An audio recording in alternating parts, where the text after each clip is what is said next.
Monsieur Opinski, donc Aaron Opinski. Vous allez nous parler un peu de linguistique et de votre projet de vous présenter à l'Académie française.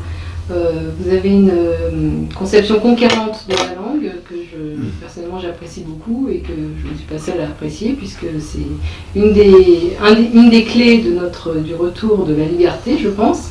On pourrait disserter là-dessus assez longtemps, mais je pense que vous avez beaucoup de choses à nous apporter et à nous expliquer en premier lieu comment est venu votre engagement et quels sont vos objectifs à la fois spirituels, si je puis dire, et concrets. Là, ce programme, nous essaierons d'être synthétique, ce qui est le propre de la langue française.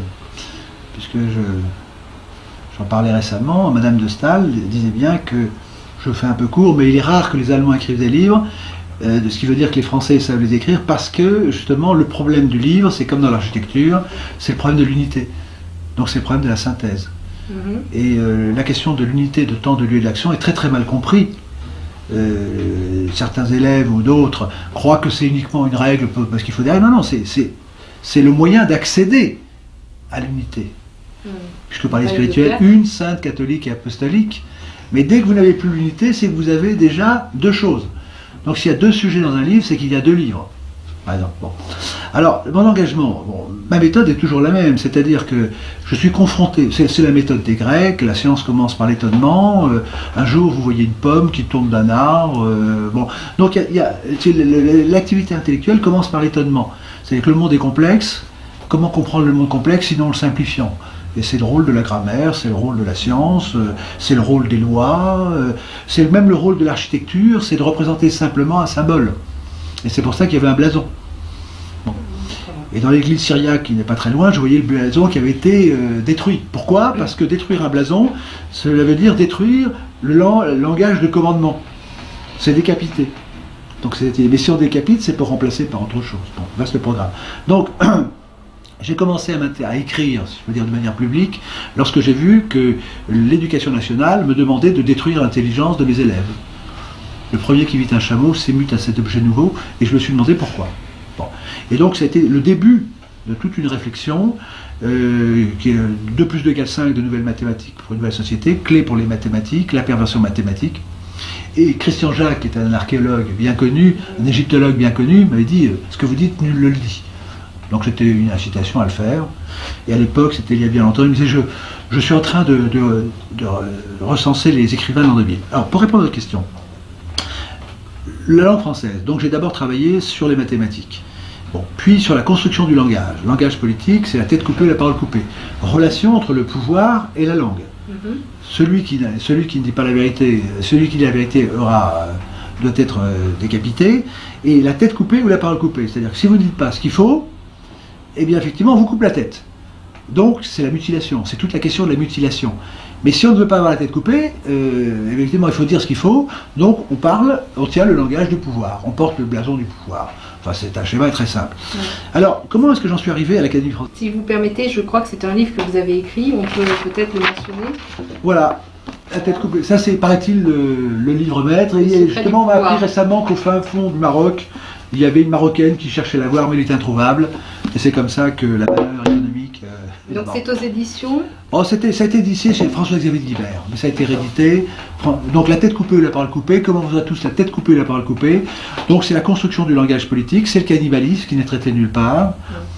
Sur le cannibalisme que j'ai fréquenté en d'autres temps, sur la Révolution française, expliqué par le langage, par la construction du langage, notamment les 3 temps, les serments, donc on fait rentrer les gens dans des boîtes, serment au roi, à la nation, à la loi, et puis après le roi passe en 2e position, à la nation, au roi, à la loi, et puis après à la nation, à la loi, au roi, puis plus de roi, il reste la nation à la loi, et après il reste plus que la loi. Parce que la nation est un... Donc c'est toute une technique de conditionnement sémantique. C'est par ce genre d'observation qu'il apparaît que la Révolution française est un fait de langage. C'est un fait de langage, et c'est le fait de faire rentrer dans un langage toute une population. Et donc, la Harpe, qui est l'académicien La Harpe, a fait un superbe discours le 31 décembre au lycée, 1794, après la chute du Robespierre, qui est un texte prodigieux, et qui antériorise Orwell, qui dit les mêmes choses différemment, et qui est totalement ignoré. Bon, pourquoi? Pour les raisons que je vous indique, c'est que citer la harpe, ce n'est pas très bon pour son matricule. Et tout ce qui est bon pour le bien commun est mauvais pour chacun d'entre nous. C'est pour ça que ça avance si mal. Bon.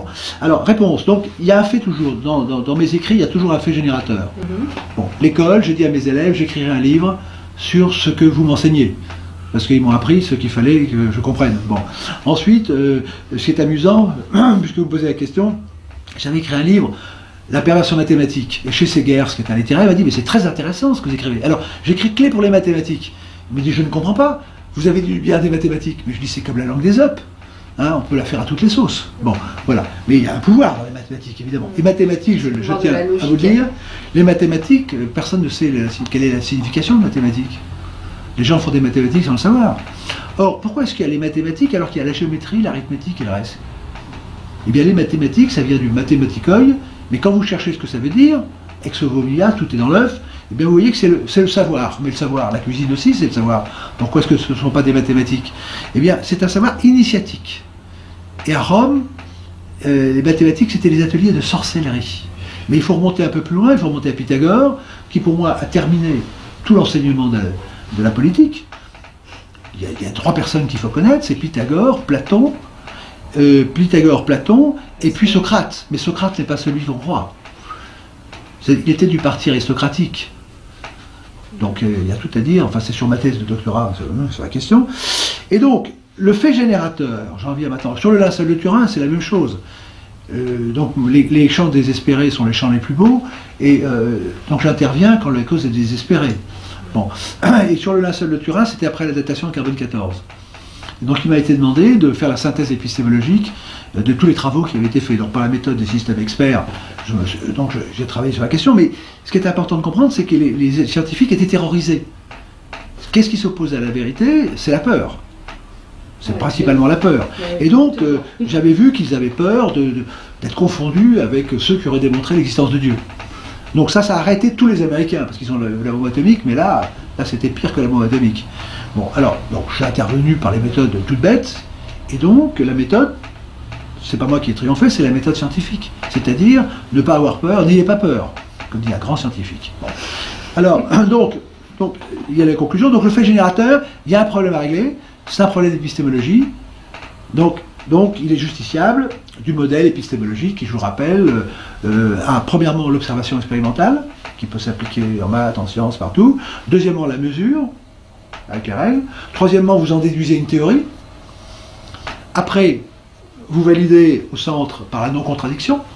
Le débat non contradictoire, la justice, c'est une rigolade, une vaste farce. Comme la vérité, vous savez que la vérité est totalement exclue du monde judiciaire. C'est ce qu'il appelle l'exception de vérité. Mais c'est tellement une exception que madame, dont je ne citerai pas le nom, qui a un cours de cassation, a dit que c'est un chemin tellement semé d'embûches qu'il est quasiment impossible d'y arriver. Voilà. Et donc sur ce motif, je suis allé devant la Cour européenne, ils m'ont dit il n'y a aucune preuve de violation des droits. C'est-à-dire que quand la vérité est impossible, ça ne gêne pas la Cour européenne. Donc, je passe donc sur le sujet. Et donc, sur le linceul de Turin, je dis donc le fait générateur, c'est cette contradiction. Modèle épistémologique, il y a la non-contradiction, mais verrouillée par une procédure. C'est-à-dire que s'il n'y a pas un arbitre, ça ne peut pas fonctionner. C'est pour ça que le débat soi-disant démocratique ne fonctionne pas, il n'y a pas d'arbitre. Et donc les arbitres sont les médias, c'est-à-dire c'est le pouvoir. Et les primaires sont intéressantes, parce que les primaires, non justement, les primaires ont contourné justement ce que certains appellent, ce qu'on peut appeler le paradoxe de Condorcet. Donc c'est-à-dire qu'il est sorti du modèle qui permet de faire élire celui qui était prévu. Bon, bref. Alors on revient, donc fait générateur, pardon. Excusez-moi, je vous coupe un tout petit peu. Je voudrais revenir sur ce que vous avez appelé la mesure, le phénomène de la mesure. Parce que si nous n'avons pas d'unité de mesure propre, qui soit commune à chacun, comment peut-on même initier un débat? Comment peut-on même converser? Sans parler de débat, comment peut-on se comprendre? Et je pense que toute la problématique de la langue est aussi une problématique de la mesure, et ce qui nous rapproche effectivement des sciences, des mathématiques. Et j'en viens au fait suivant, c'est qu'il me semble que dans la systématisation qui est faite actuellement de créer des spécialités, des matières très autonomes les unes des autres, développant un jargon particulier à chaque matière, que ce soit en sciences ou dans les sciences dures ou molles, j'ai envie de dire, ou même dans ce qui n'est pas des sciences. On déconstruit le langage, on déconstruit la mesure commune, permettant aux gens de se comprendre et permettant aux gens de raisonner, et de raisonner ensemble. Dites-moi si je me... Je pense à la phrase « l'homme est la mesure de toute chose » pour Pythagoras. Bon, alors, vous avez totalement raison dans ce que vous avez dit, donc vous partez de la mesure. Moi, je pense que c'est un des éléments... et vous arrivez au jargon. Bon. Alors, effectivement, la mesure est essentielle. Bon, la mesure est essentielle. La mesure, j'allais dire, il a des mesures, Brice. C'est qu'effectivement, bon, sous sa forme la plus simple, mais sur laquelle on pourrait discuter, vous avez le mètre, vous avez, quand vous voulez vendre, et bien, il faut un instrument de mesure pour les poids et mesures. Bon. Et donc ça permet de communiquer économiquement, mais en termes de langage, nous pourrions dire que il y a plusieurs niveaux de mesure, mais on pourrait les résumer dans les valeurs des Grecs, la mesure du beau, du vrai et du bien. C'est-à-dire qu'à un moment donné, il faut se rattacher à ce qui va faire l'accord. Alors il y a aussi, éventuellement, l'attribut. Les Anglais disent right or wrong, it's my country. Donc la mesure du Britannique, c'est eux-mêmes. Ils se mesurent à eux-mêmes, c'est soi. Donc on a toujours raison, bon, c'est un instrument de mesure comme un autre, il vaut mieux pas être en face, bon, mais c'est un instrument de mesure. Et actuellement, justement, le problème, pour revenir à ce que vous dites, c'est que c'est la dictature du chacun son goût, hein, c'est que chacun se prend lui-même comme mesure. Donc on ne peut plus communiquer. C'est-à-dire que il n'y a plus d'être social, il n'y a plus de société possible, il n'y a plus de communication. Et c'est l'opinion, c'est la dictature de l'opinion, c'est-à-dire que l'opinion est l'ennemi de la pensée. Et qu'est-ce que la pensée? Bon, je la résume parce que c'est un peu plus vaste que ça, mais c'est quand même la raison. C'est-à-dire que comment allons-nous parler, et la raison, ça vient de ratio que je calcule d'ailleurs. Raison au sens du raisonnement ou au sens du droit? Le droit est postérieur en raisonnement, donc c'est forcément au sens du raisonnement. Alors pour aller, donc il faut cette mesure. Alors justement, toute la construction grecque, tout est basé non seulement sur la mesure, mais sur le canon de la mesure, c'est la règle. Oui. Parce qu'on ne peut pas dissocier la mesure et la règle. Non, effectivement. Et ceux qui ont travaillé dans l'informatique comme moi, si je peux dire, ça vient qu'il y ait toujours la règle de gestion, la règle financière, etc. Donc il y a la mesure, il faut bien une unité, et il y a une règle qu'on va appliquer. Et puis après, il y a un critère. Il y a un critère, bon, vraiment. Et alors, par rapport à ce que vous dites, effectivement, l'idée classique, c'est justement l'idée qui n'était pas qu'un mot dans la bouche, c'était l'idée d'universalité. Et je lisais un texte de Jacqueline de Romy, d'ailleurs, qui parle très bien des choses, mais qui conclut à côté, de manière dramatique. Alors je fais un petit arrêt sur image. C'est dans la Grèce, pourquoi? Et elle conclut d'une manière folle. Moi, je me rappelle sur mon livre La perversion mathématique, elle a dit « J'attends la bombe que votre livre va faire ». Bon, donc c'était une femme très intéressante, qui était à l'Académie, mais elle conclut en disant que finalement, l'idéal grec, c'est s'ouvrir aux autres. C'est le dernier chapitre. S'ouvrir aux autres, l'ouverture aux autres. Mais c'est absurde, parce qu'on s'ouvre. Un système immunitaire qui est ouvert aux autres, on meurt tout de suite. Parce qu'il y a, on ouvre ou on ferme. Bon. Et donc, il y a cette idée de Grecs, justement, l'idée incroyable des Grecs, qu'elle décrit très bien, mais elle conclut à côté de ce qu'elle avait dit. C'est dommage. Bon, c'est qu'effectivement, dans l'histoire, ils accèdent toujours aux valeurs universelles, finalement, et ne s'attachent pas, si je peux dire, aux détails, tout en mettant en valeur les détails ou les bijoux significatifs. Bon. Et donc, ils recherchent ce qui est universel. Et donc, ils tombent sur la mesure. Et ce qui est ils cherchent les proportions. Ce sont les canons. Donc, et ces proportions, ils ont tellement bien trouvé la mesure, si j'allais dire, quantitative, qu'en voyant le Parthénon, tout le monde trouve que c'est beau. Donc, c'est construit par la mesure, mais par l'observation. C'est-à-dire qu'ils ont découvert que certaines proportions sont belles ou pas belles. Et ils les mettent techniquement en valeur. C'est intéressant de voir comment les colonnes sont faites, avec des gabarits, enfin c'est extraordinaire, mais à partir des moyens élémentaires qu'ils avaient, mais en faisant de grandes choses, tout à coup, la vérité de la belle proportion apparaît. Donc c'est le rapport entre le beau et la quantité. Bon. Et donc, après, ces règles sont capitalisées, si je peux dire. Une fois qu'on a découvert, on continue, et c'est le rôle des académies. Le rôle des académies, c'était la transmission des règles, non pas pour les copier bêtement, comme le croient les modernes, puisque les seuls véritables modernes sont les classiques, parce qu'ils sont éternellement modernes. Donc, parce qu'ils ont les règles. Et donc, ils les adaptent. Donc, bon, la modernité, c'est biodégradable. Et alors, pour arriver au jargon, donc les Grecs ont voulu garder, et c'est le rôle de l'académie, garder une langue pure, de regarder ce qui est accessible à tous. C'est-à-dire que plus la connaissance est une pyramide, plus vous êtes en haut de la pyramide, plus tout le monde comprend. Quand vous dites beau, vrai et bien, en gros, tout le monde comprend quelque chose. Mais après, bon, quand vous travaillez dans une multinationale ou dans une très grande société, vous constatez que bon, j'ai personnellement eu accès aux lettres des dirigeants d'une multinationale que je ne citerai pas. Vous voyez que le texte du fondateur ou du patron est toujours simple. Il dit quel est son but, quel est son plan, quelle est sa méthode. C'est dans un langage non jargonné. C'est une langue naturelle. C'est un véritable délice parce qu'on comprend, c'est court, c'est synthétique. Et plus vous descendez dans l'organigramme, plus c'est un jargon. Passe-moi du B28, tu auras du B42, mais bon, incompréhensible. Je pense qu'il y aurait toute une dialectique à faire sur la règle, parce qu'il y a la transmission de la règle initiale, celle qui permet de comprendre et de concevoir le monde, et aujourd'hui la multiplication des règles.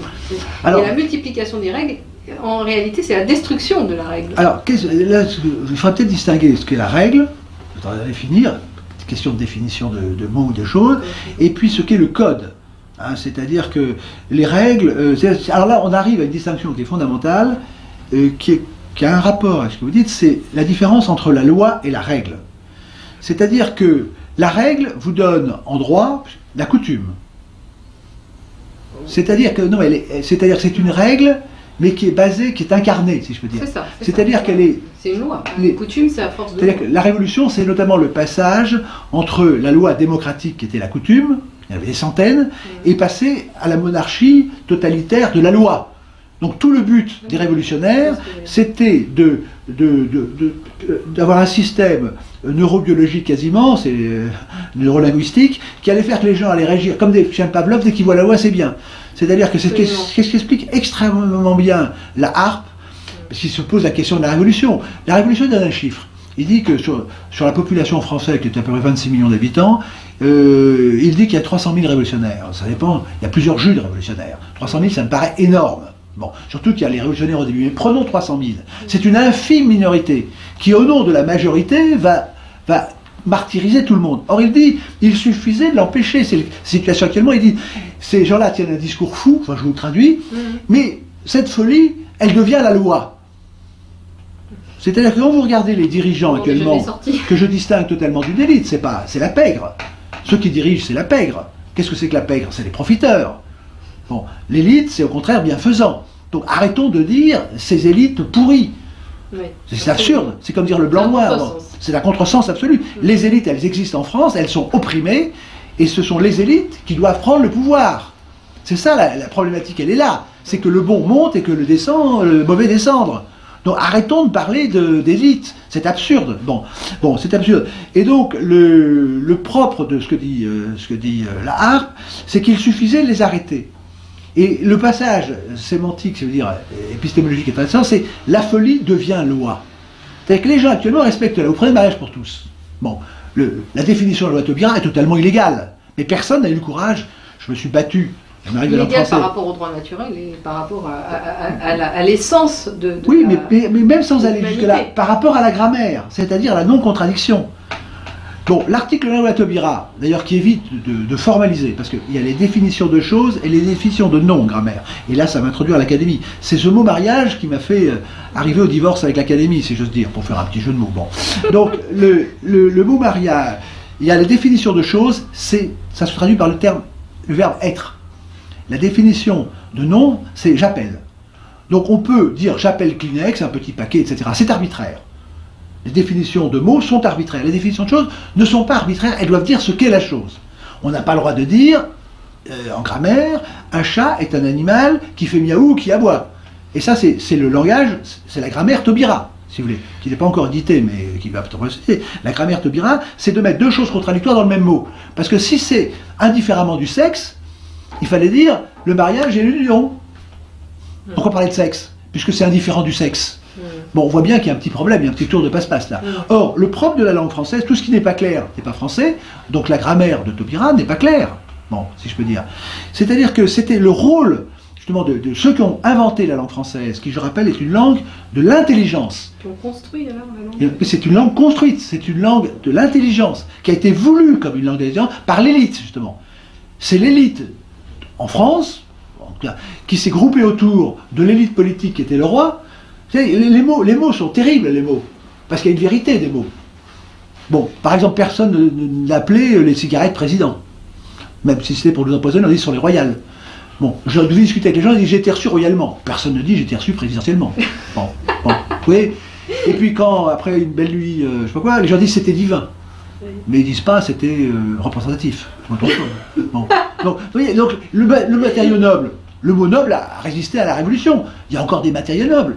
Et puis quand un député va à Versailles pour le Congrès, il dit vraiment ici on sent la grandeur, la majesté, il dit il y a une proposition qui était noble.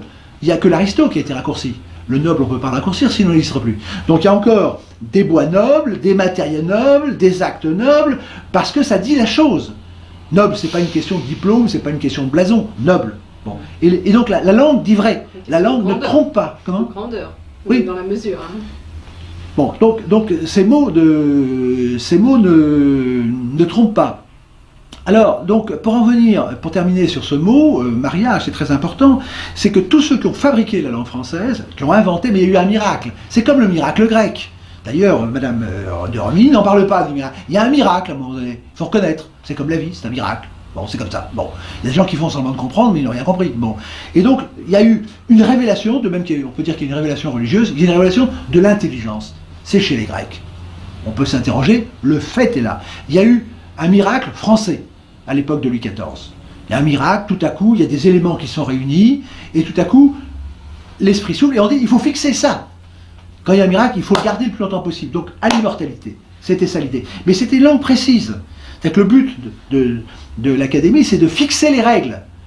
Ne demandez pas aux académiciens, ils n'ont pas compris, parce qu'on croit maintenant que fixer, c'est mal. Il faut que ça bouge. Quand ça bouge, c'est bien. Il faut évoluer. La décision politique à l'origine de l'académie, est-ce que c'est Louis XIV lui-même ou est-ce que ce sont ses ministres? C'est Richelieu, c'était l'époque de Louis XIII, je vous rappelle. Bon. Mais c'était le principe, c'est-à-dire que il y a, je vous dis, si nous ne balayons pas le nouvel évangile qui s'est appelé, qu'on appelle certains les principes de 89, etc., nous sommes morts, non pas morts politiquement, mais personnellement. C'est-à-dire que ce ne sont pas des principes, mais on arrive quand même à des choses hallucinantes.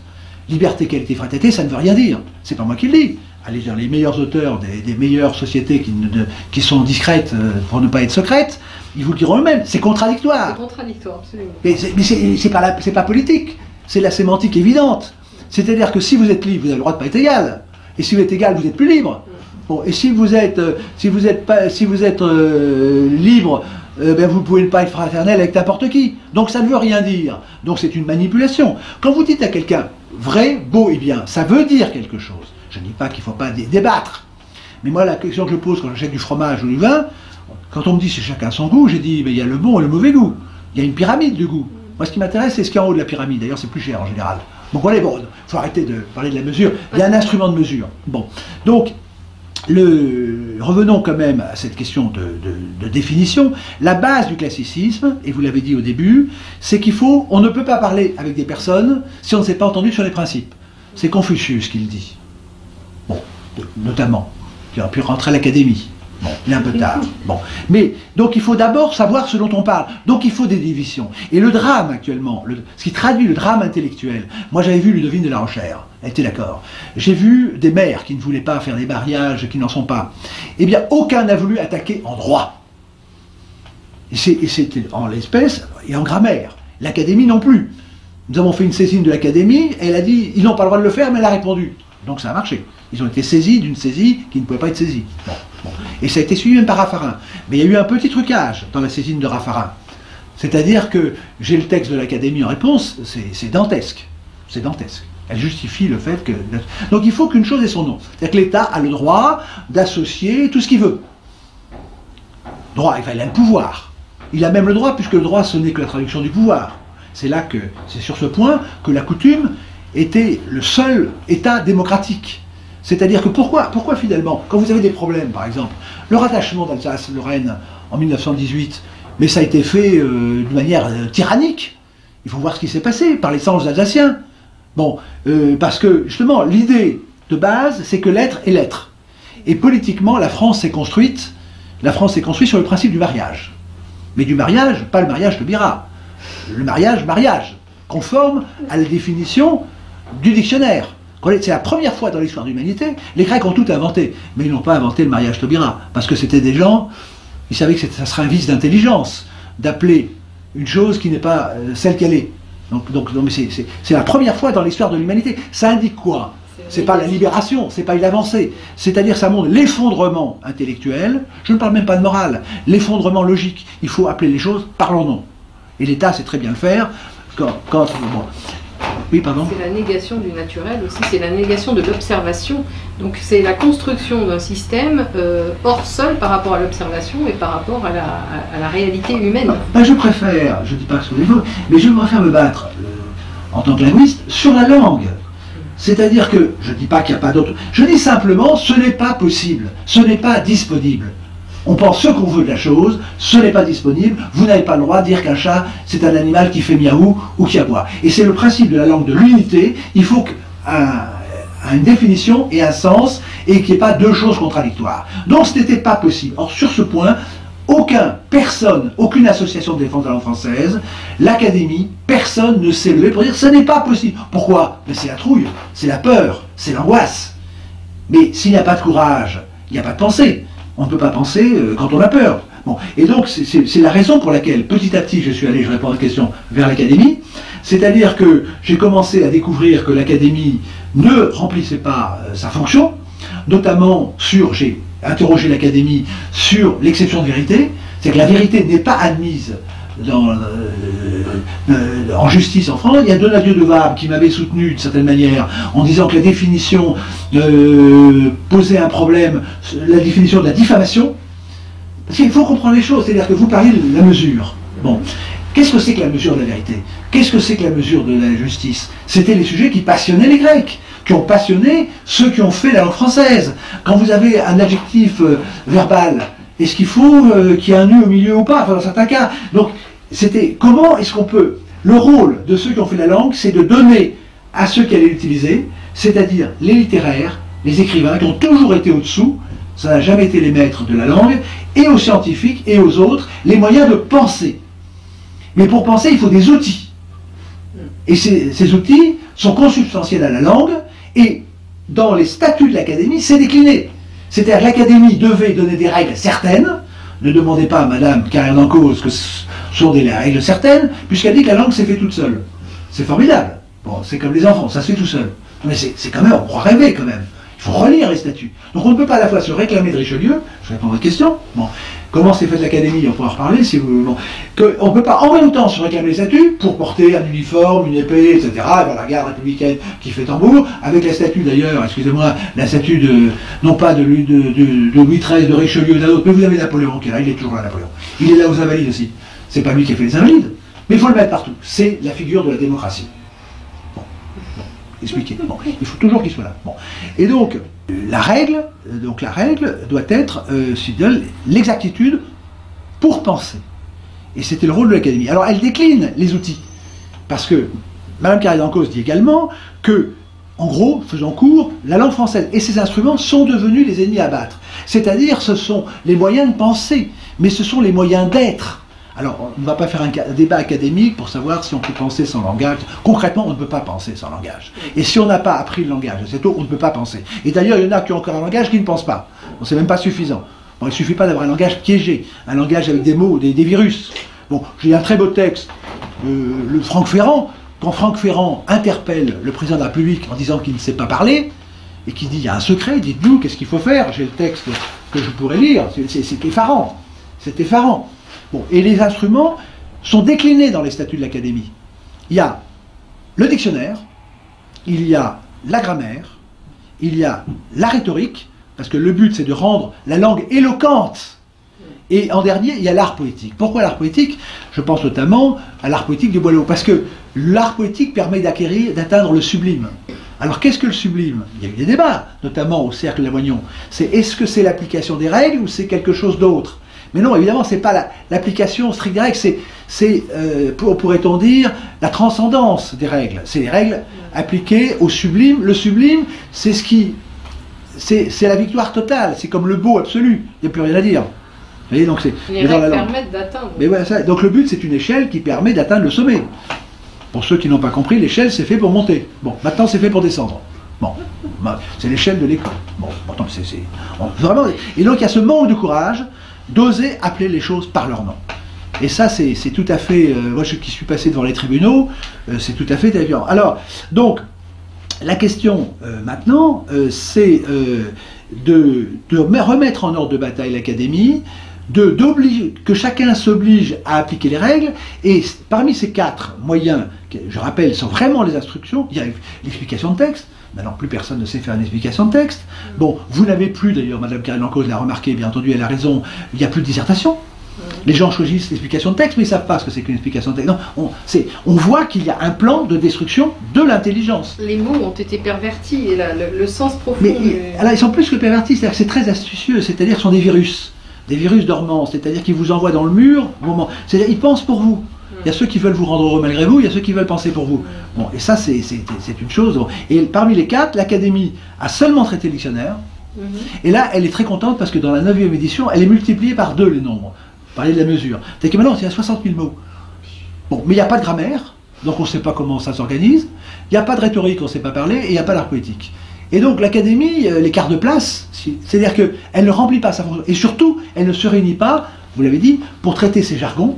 Vous parlez, c'est comment faut-il traiter ces langages et comment faut-il permettre aux mots clés, maintenant tout le monde parle de citoyen, alors le citoyen partout, pour permettre aux humains, et aux Français en particulier, d'accéder aux valeurs essentielles qui sont les valeurs spirituelles, puisque vous parlez de spirituel. C'est-à-dire que, quand même, moi j'ai vécu avec des cannibales.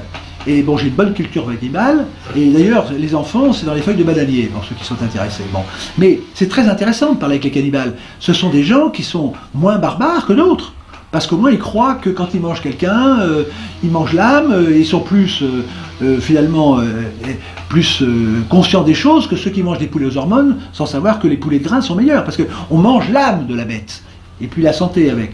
Donc je dis ça sur une mode un peu humoristique, mais de parler avec eux, parce qu'ils savent très bien que l'athéisme, par exemple, bon, qui a été dit aristocratique, c'est le comble de l'imbécilité scientifique. Pourquoi? Parce que l'athée, enfin, il faudrait regarder ce qu'il a derrière la nuque. Bon. Mais l'athée, parce qu'il y a toujours un Dieu, c'est Napoléon qui disait la révolution n'a jamais été sans roi, mais l'athée n'a jamais été sans Dieu. Le premier Dieu visible, c'est lui-même. Il suffit de parler avec l'arrogance, bon, c'est la dictature du chacun à son goût. Bon. Mais ce qui est important, c'est que, pourquoi est-ce que les Grecs croyaient en Dieu? Parce que c'était des scientifiques. Alors on peut après discuter sur l'identification de Dieu. Mais c'est la cause des causes. C'est-à-dire que la base de la science, c'est qu'il y a des causes. Mais s'il y a une cause des causes, cause toujours. Mais cette cause, c'est Dieu, forcément. Donc si vous voulez... Alors, là je suis en train de vous faire une... puisque vous m'en donnez le plaisir, si je peux dire, c'est de faire la démonstration qui est à faire, c'est-à-dire qu'il faut battre en race campagne tous ces menteurs, tous ces imposteurs, qui ont effectivement impressionné, si vous voulez, l'ancien évangile, les anciens évangiles, et les classiques, pour ne pas rentrer dans le religieux. C'est-à-dire que, je me suis occupé j'étais engagé dans la communication à une époque. Et alors, à un moment donné, il se posait la question de la musique. La musique est un langage. Et alors, on disait, qu'est-ce qu'on leur met dans les oreilles à ces gens-là? Bon, vous voyez, je le dis un peu simplement, parce qu'il y a un temps mort entre 2 personnes qui interviennent. Et alors, qu'est-ce que vous voulez choisir? Est-ce que vous mettez du biniou? Bon. Vous mettez danse provençale? Bon. Vous mettez du classique? Si vous mettez de la musique, vous allez faire il va y avoir des discussions. Alors, vous leur balancez de l'abstrait, de la musique moderne. Et là, personne ne dit rien. C'est comme dans les supermarchés. Chacun achète son... Donc en fait, ce qui est très intéressant, c'est que l'abstraction, c'est le point mort de l'intelligence. Personne ne sait quoi dire dans l'abstraction. Les gens sont déjà nuls en maths, ils ne savent pas ce que c'est qu'une inflation, hein, ne leur demandez plus une règle de 3, et quand vous allez maintenant chez Bricomarché, 4 x 7, 38. Bon, donc ils ne savent plus calculer. Bon, c'est hallucinant. Bon, on en est là. C'est pas la peine de faire des tests, de classification, la France est en 23e position. De toute façon, ça dépend de la manière de trier les chiffres. Un peut vous mettre en premier qui en veut. Par exemple, on vous fait un classement en disant la meilleure éducation, c'est la Sorbonne. Ben, ils seront en premier. Bon, sinon vous allez à Pékin ou à Shanghai, et bon, de toute façon c'est une manipulation. Il faut regarder ce dont on parle. Bon. Et ça c'est le point essentiel. Ça.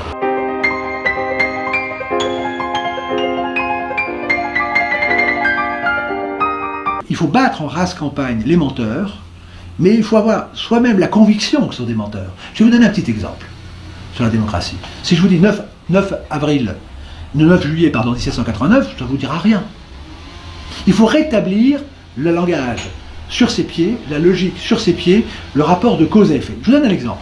Tout le monde parle de démocratie, et c'est ce que vous disiez. C'est-à-dire que c'est du jargon. On jargonne la démocratie. Alors la personne n'y comprend rien. Vous comprenez, il y a les primaires, les secondaires, les tertiaires, bon, il comprend, oh, il y a les radicaux socialistes, il y a les socialistes qui ne sont pas radicaux, il faut radicaliser les trucs. Les gens sont perdus. On a la même chose en économie avec le capitalisme. Et en droit, c'est pareil.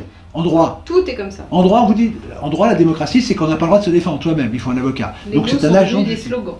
Bon. Et donc, en fait, on fait rentrer, pour aller dans votre sens, bon, c'est ce qui est traité finalement dans ce livre qu'avait pris Philippe Guillaume, c'est que on interdit le débat par un langage jargonné. Absolument. Pourquoi? Parce que le pouvoir, il veut le garder pour lui. La révolution, d'abord on dit au roi, nous sommes souverains. Il y a eu deux révolutions en 89. La révolution contre le roi, si on peut dire, et après la révolution contre le peuple. La date, c'est le 9 juillet 1789. Ce qui s'est passé avant la prise de la Bastille, parce qu'ils égorgent, c'est les gens qui ont le pouvoir qui égorgent. La révolution, c'est pas d'égorger pour prendre le pouvoir, c'est quand on a le pouvoir, on tue les autres. Il ne faut pas se tromper dans l'ordre des facteurs, c'est très important. Or, le 9 juillet 1789, eh bien, les députés, ils sont votés leur immunité. Voyons. Bon. Et deuxièmement, que le mandat n'était pas impératif. Et c'est encore dans la Constitution. C'est-à-dire qu'ils ont voté le fait que le mandataire n'a aucune obligation vis-à-vis du mandant. Donc c'est une farce et attrape. Eh bien, ce que je vous dis, c'est la base de tout. Parce que le principe logique, vous êtes un mandant. Donc on pourrait dire d'une certaine manière, avec un peu d'humour, que les dernières élections démocratiques, c'est celle des États généraux. Qui est toujours un symbole d'ailleurs. Quand on veut se parler, c'est les États généraux. États généraux. Bon, donc ils se réunissent. Bon. C'est que dans les cahiers de doléances, qui sont encore un mot, eh bien effectivement, les mandants, au début on ne leur a pas raconté qu'ils allaient élire des gens qui, dès qu'ils auraient le pouvoir, les opprimeraient. Ça n'a pas été dit comme ça, c'est dommage, ça a été plus honnête. Bon, mais il ne faut pas penser. Alors on dit aux gens, qu'est-ce que vous voulez? Alors ils écrivent, mais est-ce qu'il y a un rapprochement comptable qui est fait entre ce que voulaient les électeurs et ce qui a été fait par les élus? C'est jamais fait ça. Or qu'est-ce qu'ils voulaient en gros? Ils voulaient garder leurs privilèges et moins d'impôts. Et bien ils n'ont eu plus de privilèges et que des impôts. La révolution a complètement inversé. Et comme ils sentaient bien quand même que, en principe, c'était l'ancien droit, le mandant, évidemment, il dit au mandataire ce qu'il va faire, et si le mandataire ne le fait pas, on lui coupe la tête. Il y avait les JB de Montfaucon, 120 places pour ce genre de situation. Mais ils ont été supprimés. Donc maintenant, vous n'avez jamais de banquier au bout d'une pique ou autre chose. Non. La dictature s'est installée le 9 juillet 1789. Le mandat n'était pas impératif. C'est-à-dire que la logique ne fonctionnait plus. C'est-à-dire qu'il n'y avait plus rien de responsabilité. C'est l'absence de responsabilité. L'absence totale. D'ailleurs, aux États-Unis, sans prendre comme modèle les États-Unis, il y a quand même une sorte de serment qui est fait de respecter. En France, rien du tout. Le président de la République arrive, on ne lui demande pas s'il a le bac, rien du tout, il y va. C'est le seul endroit où on puisse rentrer en jargonnant seulement. Hein, on vous dit, mon ennemi c'est la finance, on fait l'inverse, c'est pas grave. Enfin, bon, je serai normal, totalement anormal, je viole la grammaire, et il n'y a pas de sanction. Et les gens disent, il faut appliquer la loi. Ah, c'est la loi. C'est le Dieu, loi. Alors, quand on prétend qu'actuellement nous sommes la laïcité, non, il y a un Dieu, c'est la loi. Il y a un Dieu, mais absolu, infaillible en plus. Donc, voilà, alors, donc, dans cette idée de mandat qui n'est pas impératif, c'est la tyrannie. Il faudrait revenir sur la définition du mot loi. Ce serait intéressant, puisque la loi a beaucoup varié dans ses objectifs et dans sa quantité. En termes qualitatifs et quantitatifs, on parle de loi et on ne dit rien, finalement. Alors la loi, on pourrait faire une définition académique, mais bon, il faut reprendre toujours les origines. Je ferai seulement une petite remarque, mais importante, c'est parce que il y a l'aspect, disons que le principe du droit romain, c'était quand même le droit naturel et le droit positif. Bon.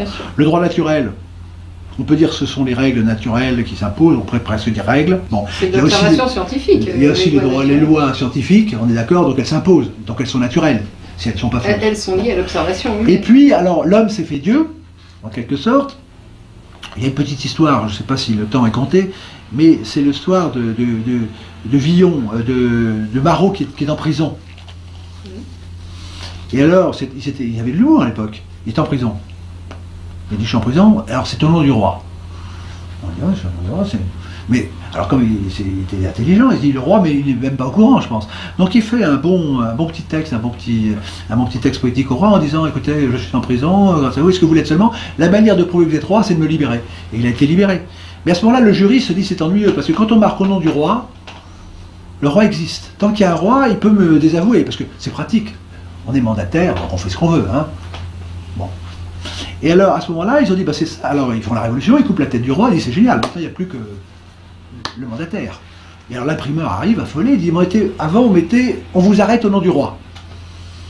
Alors, le bon démocrate, prétendu tel, plutôt, n'est pas gêné. Il dit, écoutez, c'est simple, vous remplacez le R de roi par L. Et ça continue à fonctionner. Et c'est toute la logique des serments. Au nom du roi, de la nation, de la loi. Donc les gens, le commun des mortels, obéit à la loi comme il obéissait au roi. Mais le roi ne faisait pas des lois. Et c'est ça la tyrannie actuellement. C'est que le roi faisait des ordonnances. C'est distinguer le damier, c'était la coutume, mais qu'il n'avait pas inventé. Oui, la loi Taubira, c'est une loi de tyran. C'est-à-dire que de changer la grammaire, vous changez la coutume. Donc, Madame Taubira apparaît effectivement comme la pire des dictatures, celle qui change l'ordre du langage, qui oblige, surtout le pire, c'est d'obliger toutes les fonctions publiques à violer l'intelligence, donc à mutiler l'intelligence. Parce qu'obliger quelqu'un à utiliser un mot contradictoire, c'est une mutilation. C'est la pire des choses, c'est pire que de mettre quelqu'un en prison. Parce que quand on est en prison, on ne dit pas qu'il est libre, en général.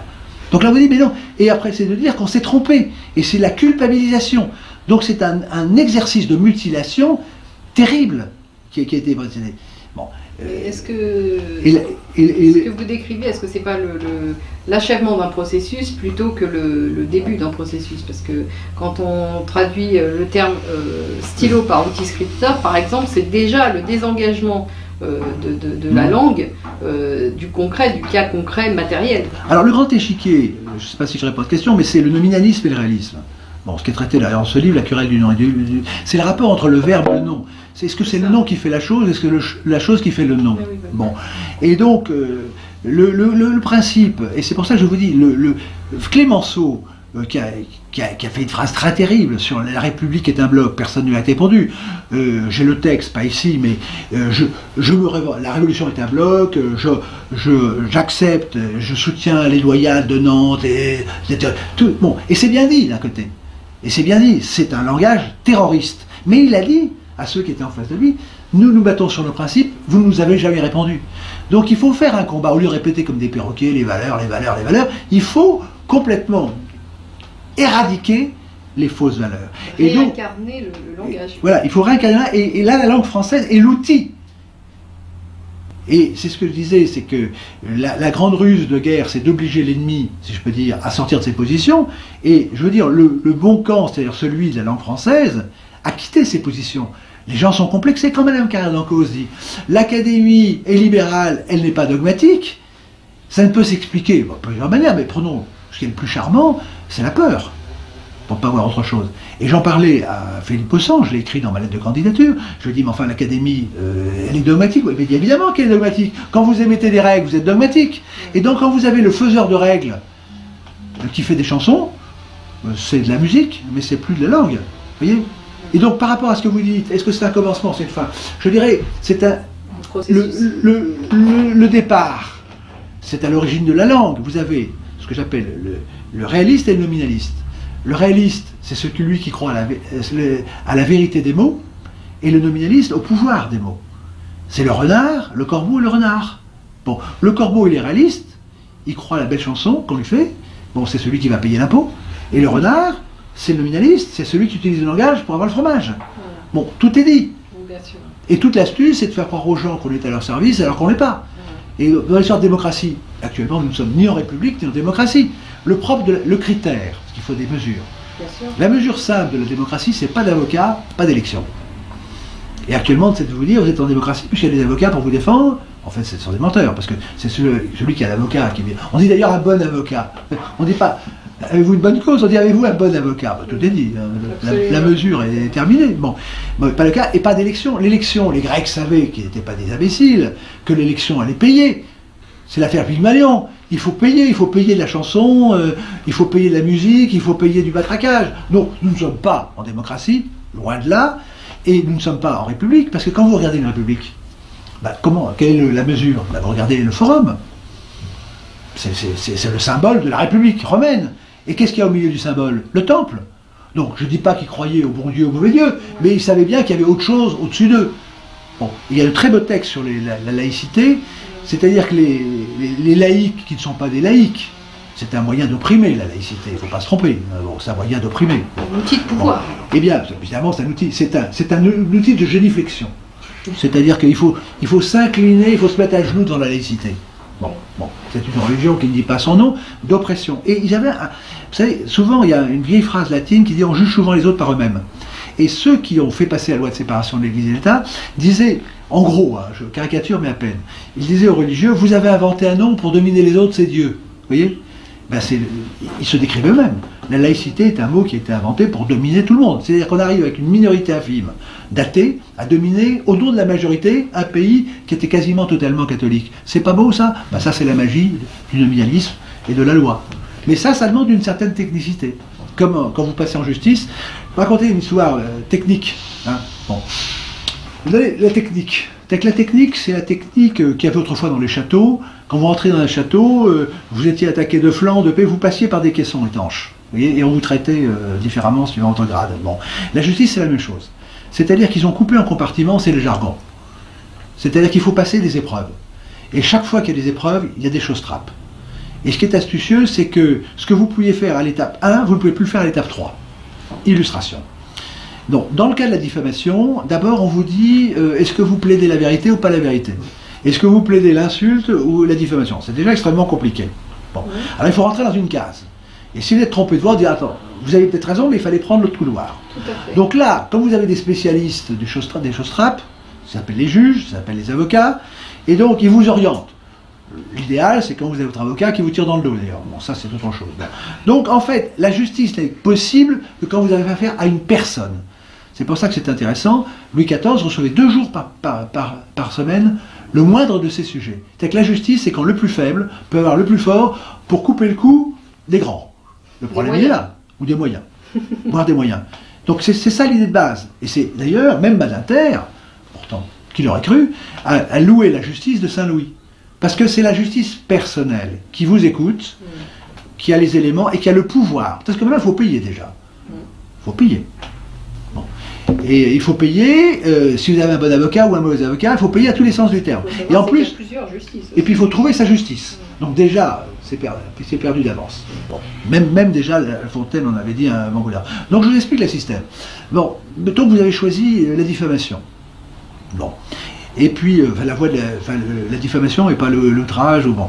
Et puis là, vous dites, je veux l'exception de vérité. D'accord? C'est vrai ce que je dis. Il battait bien sa femme. Déjà, il ne faudra pas seulement dire que c'est vrai, il faudra prouver que vous le saviez, vous aviez les preuves à produire. Alors, vous avez entendu crier, les cris, vous l'avez vu, mais quelle est la preuve? Ah bah oui, bon, bref. Vous y passez. Alors là, vous dites, alors on vous dit, c'est très mal, vous avez dit ça, ça et ça et ça. Il y a par exemple 5 paragraphes. Alors, pour plaider l'exception de vérité, il faut dire, je prouve que c'est vrai. Mais quoi? Tout est vrai. Vous avez Napoléon qui rentre à Moscou sur un cheval noir en regardant une femme qui était au balcon, qui elle-même versait un peu de l'eau dans son pot de fleurs. Où sont les faits là-dedans? Bon. Alors, bon, quand vous dites par exemple, premier paragraphe, c'est vrai, deuxième, troisième, quatrième, cinquième, c'est vrai. Vous croyez que vous avez vraiment fait ce qu'il fallait? Non, il y a une vous plaidez. Mais... Alors après, le juge, en première instance, vous dit... l'adversaire, l'avocat, donc je rappelle qu'il est auxiliaire de justice, hein, c'est la même famille, tout ça. Bon. Et bien il vous dit, vous n'avez pas dit quels sont les faits dont vous alliez prouver la vérité. Donc vous n'avez plus droit à la vérité. Vous ne pouvez plus dire que c'est vrai. Alors après il reste quoi? Que vous avez dit que votre voisin bat sa femme, mais ça c'est une diffamation. Vous reconnaissez que c'est pas bien de dire que son voisin bat sa femme. Oui, même si c'est vrai. Non, non, non, non. Bon, alors vous arrivez en appel. Vous dites maintenant, mais moi, on m'a pas dit quels sont les faits qu'on me reprochait. On appelle. Hein, vous dites, ben, vous étiez de bonne foi au départ. Bon, de bonne foi, vous avez dit, bon, je vais vous prouver la vérité des faits. On vous dit, non, il fallait dire lesquels. Bon, puis avec un petit rire de l'avocat. Et alors on appelle, vous dites, ah, moi j'ai compris, vous-même, vous ne l'avez pas dit. Il dit, vous avez raison, mais il fallait le dire en première instance. C'est trop tard. Donc vous êtes sur le train, c'est un peu le train de l'horreur, si vous voulez. On vous fait passer les trucs, on vous démolit les trucs, quitte à la fin, à ce que le juge, je vous dis, c'est une affaire précise, que je connais bien. Bon. Après, le juge trafique un texte. Parce qu'il se dit, ça peut passer en cassation. Et là, en cassation, il y a votre avocat qui vous dit, bah, il dit c'est faux ce qu'il a dit. Il a dit que c'était blanc, c'était noir. En cassation, on vous dit, non, non, à raison du pouvoir souverain du juge, des juges de fond, vous ne pouvez pas intervenir parce que la cassation ne juge pas en fait. Elle ne juge qu'en droit. C'est bon. Alors que la Cour, je veux dire, le Conseil du roi, jugeait aussi en fait. Donc c'est fait avec un certain ordre, avec des labyrinthes, avec un certain jargon, pour ne pas accéder à la justice. Eh bien c'est vrai pour tout. C'est-à-dire qu'il y a un pouvoir, hein, dans tous les domaines, pouvoir scientifique, pouvoir économique, pouvoir financier, pouvoir démocratique, pouvoir judiciaire, je dirais même pouvoir religieux, qui fait que, pouvoir politique, tout est là, qui fait que tout le langage actuellement est fait pour empêcher d'accéder à la vérité, au bonheur, et compagnie, et compagnie. Voilà à peu près ce qu'on dit. Et donc, qu'est-ce qu'il faut faire? Évidemment, une fois que le pouvoir est installé, c'est terrifiant. D'ailleurs, vous voyez les gens, il y a une obéissance incroyable actuellement. Incroyable. Vous avez l'enseignement. 80% des Français, je vous rappelle, ont manifesté au début de l'année contre la réforme de l'orthographe. C'est quand même pas rien. Ça a été acté. Ça continue. C'est-à-dire qu'il y a une soumission à l'autorité. Il y a un Dieu. C'est la loi. Absolument. La loi. Alors c'est la loi, les gens. L'autocensure. Il y a une sorte de. Disons que la transsubstantiation. Il y a une sorte de transsubstantiation. Le crétin, quand c'est mis sous forme de loi, ça devient Dieu. C'est ahurissant. Parce que c'est toute cette bande de lascars que nous voyons incapables, rien, arrogants, insultants, outrageants, haineux, destructeurs de la langue, destructeurs de l'art, destructeurs de la santé, qui vous insultent à jet continu. C'est incroyable. Déni de justice totale à Versailles, par exemple. Vous avez un certain Hollande qui va dire qu'il faut défendre là le patrimoine, mais il le détruit moralement en France, à Versailles. Il a même voulu faire de Versailles le mémorial à la honte de la France. Mais c'est hallucinant. Bon, à travers le fameux... Donc, alors là, actuellement, dans cette attitude, alors ce qui est très important, c'est la rupture sémantique suivante. Autrefois, j'allais dire autrefois, du temps de la langue française, il fallait justifier. Il y avait une logique. Maintenant, il y a le passage par l'opinion. C'est-à-dire, ce qui compte, c'est pas la vérité, c'est pas le raisonnement, c'est que toutes les oies se mettent à jacter ensemble, et de la cacophonie va naître la lumière. Encore une transsubstantiation extraordinaire. C'est-à-dire que l'idée, c'est que la solution viendra toute seule. C'est-à-dire tout le monde, moi je pense ça, j'aime ça, tout à coup le miracle, toc, le Dieu vérité apparaît, le Dieu bonheur. Alors, ça fait quand même un certain temps que c'est le plus menteur qui est élu. Mais c'est normal, puisqu'il faut être élu. Donc c'est celui, le meilleur bonimenteur. La justice est étonnante, j'ai élu un bonimenteur, mais ils ne l'ont pas élu. Ils ne savent pas que les élections sont toutes truquées. Ça n'a aucun sens. Bon, ça s'appelle le... Et donc, il faut revenir, passer de l'opinion à la pensée. Et la pensée, c'est le raisonnement. C'est justifier. Et à ce moment-là, si on revient au raisonnement, on revient aux élites, à l'excellence, à la vérité, au bonheur, au salut et compagnie. C'est-à-dire que le seul salut de l'humanité... On revient à l'instruction aussi. On revient à l'instruction. Autrefois, il y a une chose qui est importante pour parler de spirituel. Quand vous lisez les textes anciens, vous voyez, vous êtes frappé d'une chose... c'est le souci de l'excellence. Alors évidemment, pour les chrétiens, c'est le salut. Bon. Mais vous prenez l'évangile sur les talents. Les talents. C'est une idée intéressante. Ça veut dire que chacun a son talent et qu'il faut le faire fructifier. Bon. Et donc, vous preniez l'ascenseur royal, parce que l'ascenseur démocratique, on a l'impression qu'il va vers le bas actuellement. Hein? Donc c'est en sous-sol, toujours plus bas. Bon. Donc l'ascenseur social, ça s'appelle la royauté. Et l'ascenseur social, c'est l'ascenseur des mots. Quels sont les mots qui sont en haut du langage? Ben, c'est royauté, c'est royal, c'est divin, ce sont des mots, c'est noble. Ça, bon, ce sont les mots. Et ces mots signifient que c'est la pyramide du langage, mais comme le langage, c'est la société, c'est-à-dire c'est ceux qui représentent les mots en haut, qui doivent être en haut de la pyramide. Et vous aviez l'obsession Ça passait quoi? Forcément par les qualités. Vous aviez par l'Église, vous aviez par la noblesse, par les élites paysannes, par les corporations, donc tous les organes sociaux. On appelle ça les corps intermédiaires, ça ne veut rien dire. L'alambic, c'est pas un corps intermédiaire, c'est ce qui fait monter l'essence. Donc la société était un alambic à plusieurs réseaux qui faisaient monter les essences, et l'époque de Louis XIV, qui ne me fait pas oublier ce qui a précédé, c'est le symbole justement de cet ascenseur démocratique, si on tient au mot, royal, si on n'est plus vrai, qui permettait aux meilleurs de monter. C'est ça le problème. Et maintenant, les meilleurs, c'est une menace. Les meilleurs, il faut les écraser. Donc, et ça a donné quoi? Une chose qui est vérifiable. C'est pas la peine d'aller dans les statistiques. Où est-ce que les riches dominants actuellement veulent aller? Dans les beaux quartiers. Mais évidemment, les quartiers historiques, dans les châteaux d'ailleurs. Okay. Et qu'est-ce qu'ils font quand vous avez Hollande qui se fait servir? Il se fait toujours avec un décor Louis XIV derrière. Ce sont des gens sans domicile fixe, voire sans papier. Ce sont des illégaux, ce sont des clandestins, ce sont des transfuges. Donc ce sont des coucous. C'est-à-dire qu'ils n'ont pas d'architecture, ils n'ont pas d'art, ils n'ont même pas de service de cuisine, ils ne savent pas faire la cuisine, ils ne savent pas choisir le vin, ils ne savent pas parler français. Qu'est-ce qu'ils font là? Justement, c'est qu'il y a un système truqué. C'est-à-dire que ce sont des gens qui sont là, comme dans les camps de concentration, les capots. C'est-à-dire quand vous voulez faire garder des gens bien, vous prenez des capots. Vous prenez la lie, et alors, vous êtes sûr que les gens seront bien gardés. C'est tout, c'est toujours l'inférieur qui va dominer le supérieur. Donc c'est ça le problème de fond. Parce que, quand même, les Français sont étonnés quand ils voient le résultat. Quand vous votez, c'est pour le meilleur, vous avez le pire. Il faut voir si c'est truqué quand même. Forcément, c'est truqué. Hein? Donc le fond, et la clé, je le dis, c'est dans le langage. Il n'y a pas à avoir de théorie particulière. Il faut faire confiance, comme dit Madame Caron. Il faut avoir foi dans la langue française, dans ses outils, hériter des Grecs. Il ne faut pas oublier, c'est que ce sont les poupées russes. Les Grecs ont fait, les Romains ont ajouté, le latin a rajouté, le latin d'église a rajouté, il est plus compact, il suffit de comparer, et le français a un devoir.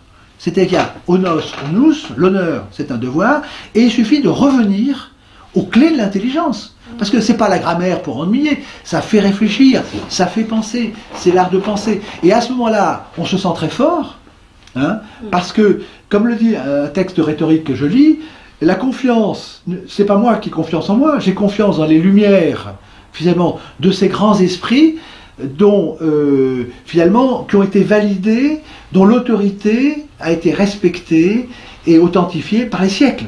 C'est-à-dire que nous avons toute l'histoire de l'intelligence avec nous. Il suffit d'être, et ça sera peut-être ma conclusion, c'est la fameuse phrase, si nous voyons si loin, c'est parce que nous sommes peut-être des nains, mais montés sur des épaules de géants. Et les gens ne savent pas que quand ils parlent, ils croient parler, ils ne parlent pas du tout, c'est rien.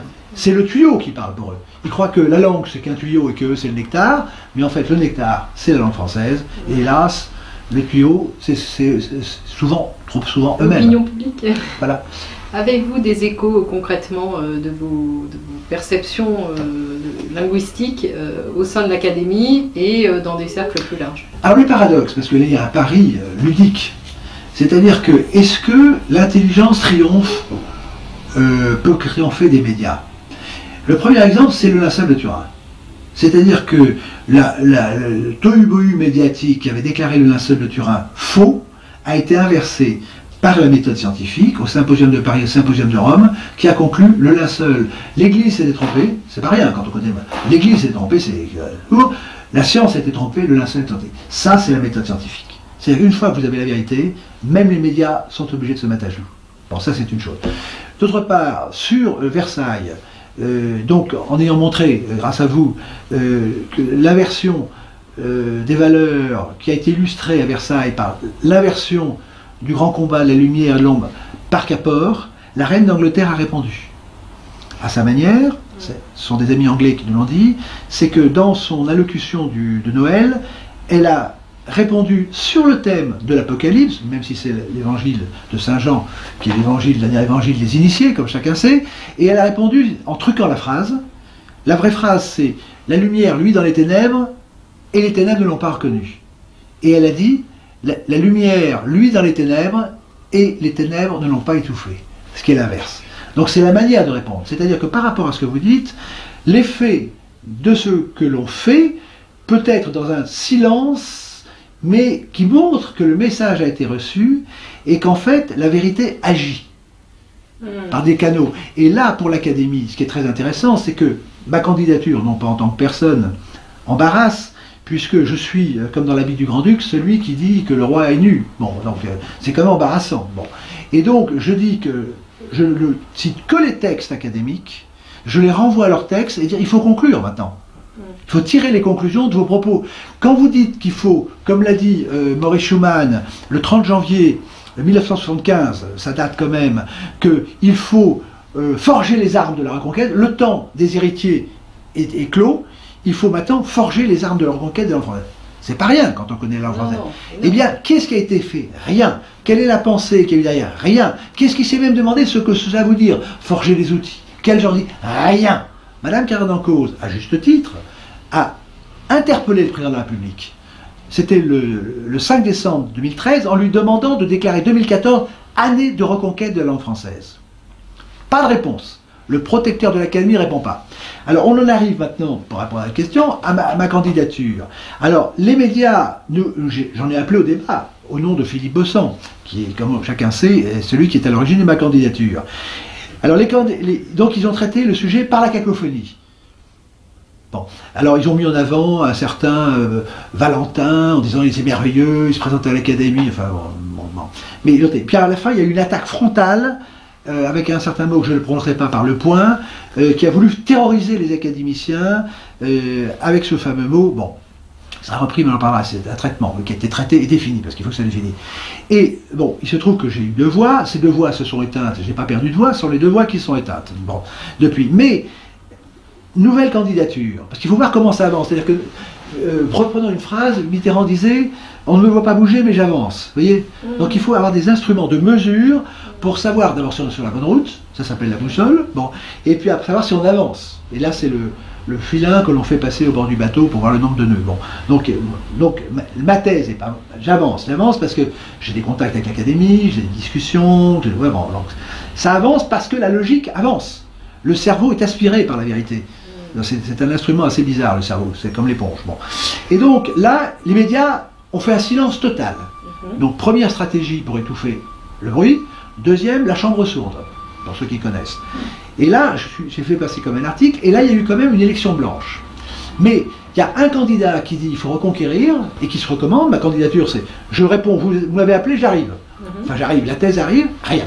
Et donc ça ne peut pas durer indéfiniment.